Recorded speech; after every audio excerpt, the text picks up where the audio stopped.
that. God is one. God is one. So how do we refute that? But in the very argument that they say, I'm Muslim and you are a Christian, then we all should be one then. Yeah, but this is what the argument is saying. There is no difference. There's only one being. There's only one being.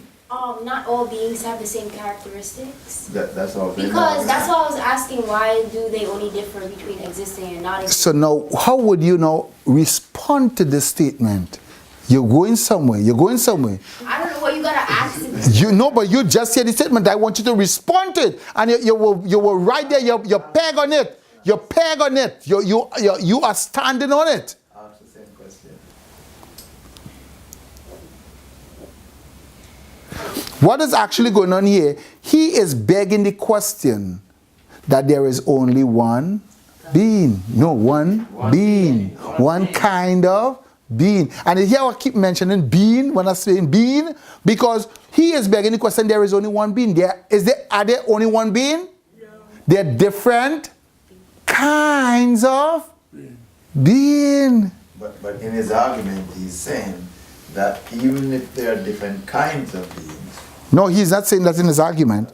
He's not saying. He said no different kinds of beings. there is no different kind of being. He's making a statement. He's begging the question that there is only one being. Being, but he mentioned something in that very argument about different beings of different. No, hear what he says.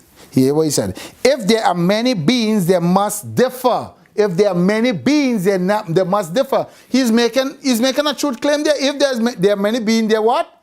Must differ. But then here we go on to say, they must differ by either what?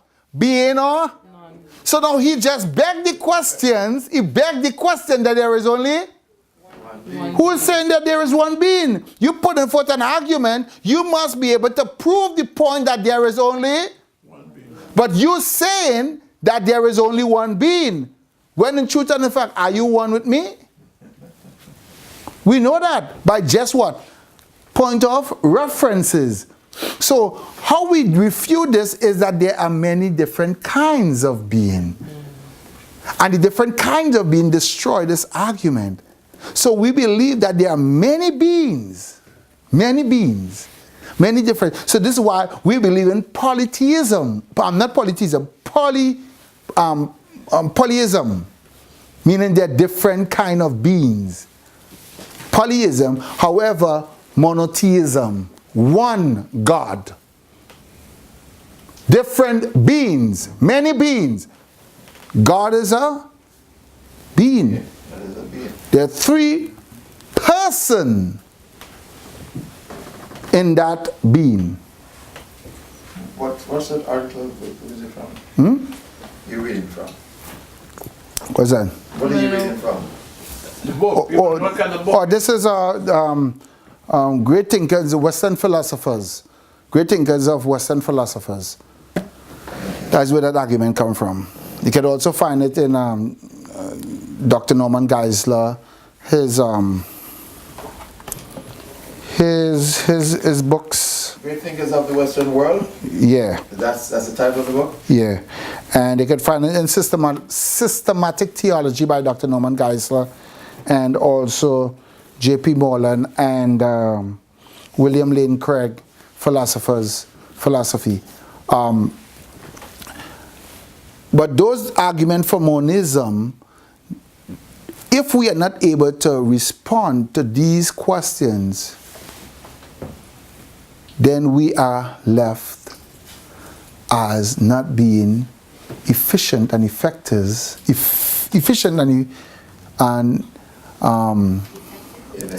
effective ambassadors of Yeshua. So monism is one. Monism meaning one. But he gave an extrapolation that there is only one being. But he begs the question, there isn't only one being, there is only one God. So the definition, because monism is also a worldview. Yes, monism meaning, because we believe there is one God. But in this one God, there are three persons. One God, three persons. We are person, but human persons. So we are also being, which we call human being. We have angelicals, being. Lucifer is a being. Yes. Doesn't that kind of like correlate with the whole New Age movement too? Because we can all we can move into being different beings and we can ascend and become like God, basically, become gods of ourselves. Now you're seeing how, now when you understand these basic premises, how now you can able to understand the depths of a person's belief, and sometimes they don't truly believe these things, they just adopt worldview. People catch worldview today like common cold. But all views must come from what you see in front of you, what you're open to, subconsciously or consciously. No, people action does not always relate to their belief. You can act a certain way, but they don't really believe that. But there are a lot of people who act and don't know what the belief is, but the action is from a belief. This is You cannot act without having a belief. There has to be a belief for the action to come about. You may not understand the belief and where it comes from, but you can relate it to how you want to personalize it. But it's and that's from a belief.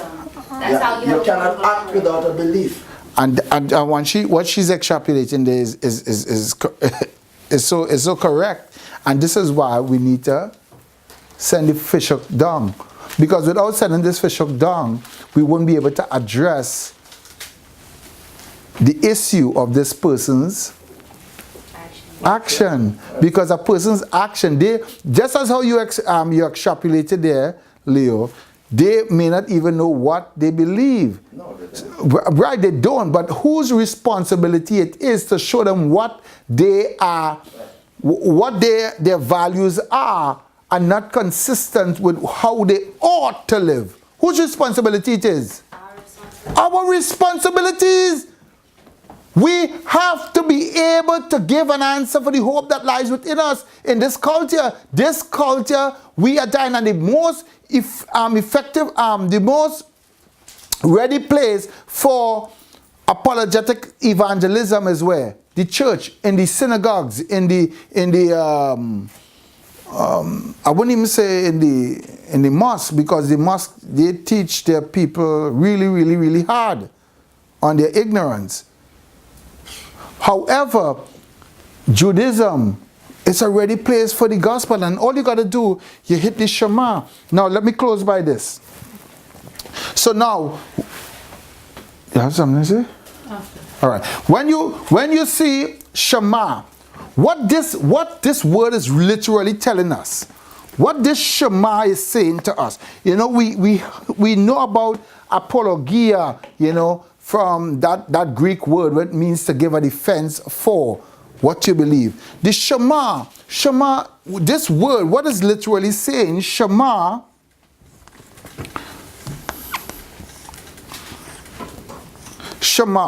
what that is literally saying. Now, we know this is a what?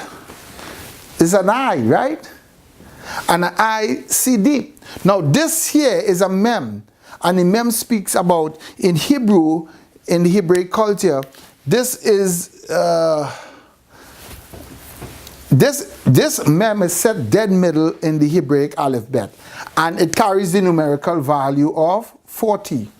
Now, 40 is a very significant number in Hebrew, in life, in Hebraic culture. What 40 speaks about? 40 speaks about how much days they spend in the wilderness. Trials, probations, and testing. Say that again? Trials, probation, and testing. You see, trials, probation, and testing.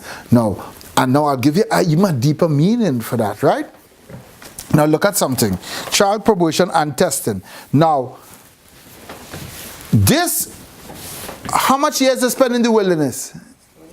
40 years in the wilderness. 40 years. I know you're going by 40 days just now. You read by 40 days just now. 40 years in the wilderness. Right? How long a child is take to differentiate between male and female? 40 days. Scientifically proven. You can look it up on the internet. 40 days, it determines the what? The sex of a child. How do you know that? Coincidence or design? How much days Yeshua spent in the wilderness? 40 days. 40 is a very significant number in Judaism. This letter and is the middle number, and the letter is 40. Now, all of that time they went through the wilderness, and that time they go through that is for what? Is a time of what? Transformation. It's also always a transformation period. So now that child in the womb, 40 days is when is what? It's determined its sex, it's transformed. Gestation, that what you go through gestation. So now we're seeing that this is a gestation period that you have to go through to actually bring things into reality. This is also known as the world. Okay? So now what you're doing, this we know as is the eye. And what the eye does, it sees, it look deep within.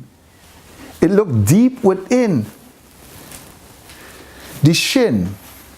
The shin we know is the letter for the name of God. On our door in Judea, as a practicing Judeo-Christian, on our door we have mezuzah. And you have a shin. It shows you what? The fire of God. Him who protect our home. And the shin, when you see the tight tefillin on the head, you'll find you see it have two shin on both sides. One on the right, one on the left. What's the significance? Because the shin, two shin on the side, and what's in the center? What is this? This is your head, right? And that's what is it? What's symbolic for head? Resh, right? A resh is symbolic for head. So if you have S-H-R-S-H, Sharash. You know what is Sharash? Who tell me?